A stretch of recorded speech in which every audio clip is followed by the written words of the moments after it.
দপ দপকৈ জ্বলি উঠা একুৰা জুই, যাক পানীৰে নুমাব নোৱাৰি। সেই জুইকুৰা জ্বলি উঠিছিল মোৰ বুকুত।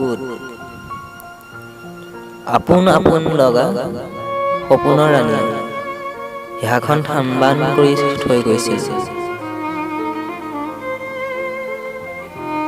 ভাল পোৱাবোৰ মোহাৰি থৈ গৈছিল।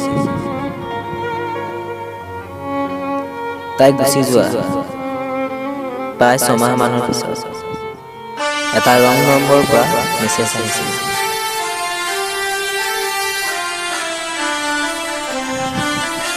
হাই, মই ৰিপ্লাই দিছিলোঁ, হেল্ল', কোন তুমি? পুনৰ সিফালৰ পৰা ৰিপ্লাই আহিছিল, মই তোমাৰ দুখী আত্মাৰ লগৰী, তোমাৰ মৰমৰ মইনা কলিজা পাত। মই ৰিপ্লাই দিছিলোঁ, হেল্ল', মই ইয়াত কোনো ৰোমেণ্টিক ডায়লগৰ কম্পিটিশ্যন পতা নাই, তোমাৰ নাম কোৱা। সিফালৰ পৰা ৰিপ্লাই আহিছিল,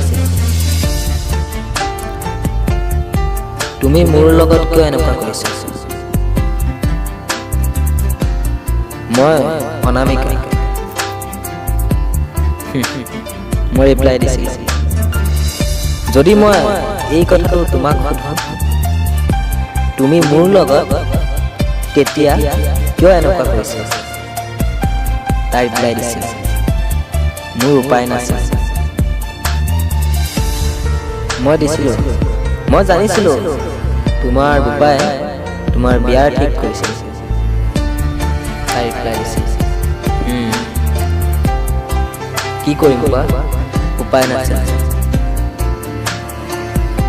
মই ৰিপ্লাই দিলোঁ, এতিয়া তুমি কিয় আহিছা? মোৰ হৃদয়ৰ খনটো কাহিনী নাই নে এতিয়া জীৱনটো কাহিনীম বুলি আহিছে? তাই ৰিপ্লাই দিছিল, তুমি মোক কিয় এনেকৈ কৈছা? মই ৰিপ্লাই দিলোঁ, তুমি মোক কিয় এনেকুৱা কৰিছিলা? তাই ৰিপ্লাই দিছিল, মোৰ ভুল হৈ গৈছে, মই এতিয়া বুজি পালোঁ তোমাৰ সঁচা প্ৰেম ভাল পোৱা। মই ৰিপ্লাই দিলোঁ, মই পাহৰি যোৱা নাই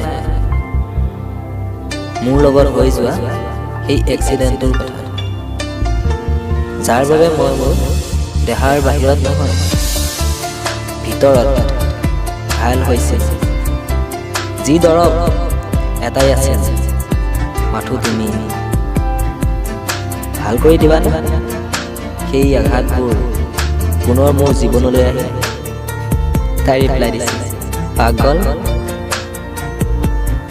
তোমাৰ সেৱাৰ কাৰণে গোটেই জীৱনটো তোমাৰ কাষতে থাকিম, এয়া মোৰ প্ৰতিশ্ৰুতি। মই ৰিপ্লাই দিলোঁ, হ'ব দিয়া, গোটেই জীৱনটো নালাগে, মই যেতিয়ালৈকে জীয়াই থাকোঁ। কি ঠিক, জমে কিজানি তোমাতকৈ মোকহে বেছি ভাল পায়।